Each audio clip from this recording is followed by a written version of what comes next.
എറണാകുളം കുട്ടമ്പുഴയിൽ ആനയുടെ ചവിട്ടേറ്റ് ക്ണാച്ചേരി സ്വദേശിയായ എൽദോസ് മരണപ്പെട്ട സംഭവത്തിൽ വലിയ പ്രതിഷേധമാണ് നാട്ടുകാരുടെ ഭാഗത്തുനിന്നും ഉയർന്നത്. വിവരമറിഞ്ഞ് സ്ഥലത്തെത്തിയ പോലീസിനെയും വനംവകുപ്പ് ഉദ്യോഗസ്ഥരെയും മൃതദേഹം ആശുപത്രിയിലേക്ക് മാറ്റാൻ അനുവദിക്കാതെയായിരുന്നു നാട്ടുകാരുടെ പ്രതിഷേധം. ജനവാസ മേഖലയിൽ വന്യമൃഗശല്യം രൂക്ഷമാണെന്നും ഫെൻസിംഗ് സ്ഥാപിക്കണമെന്നതുമാണ് നാട്ടുകാരുടെ ആവശ്യം. നിരന്തരമായി കാട്ടാനയുടെ ആക്രമണം നടക്കുന്ന പ്രദേശമാണെന്നും വിഷയത്തിൽ ശാശ്വത പരിഹാരം വേണമെന്നും കാട്ടിയാണ് കോതമംഗലത്തും കുട്ടമ്പുഴയിലും ഇന്ന് ജനകീയ ഹർത്താൽ പ്രഖ്യാപിച്ചിരിക്കുന്നത്.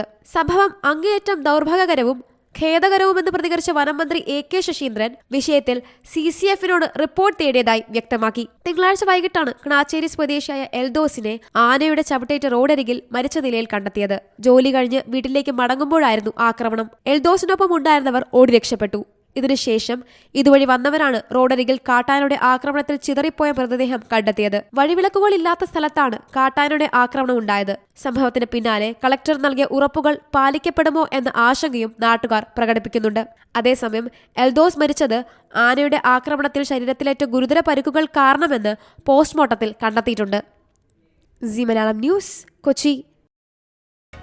പുതിയ വാർത്തകളും വിശേഷങ്ങളും ഇനി വിരൽ തുമ്പിൽ. എല്ലാ ഡിജിറ്റൽ പ്ലാറ്റ്ഫോമുകളിലും ഇപ്പോൾ സീ മലയാളം ന്യൂസ് ലഭ്യം.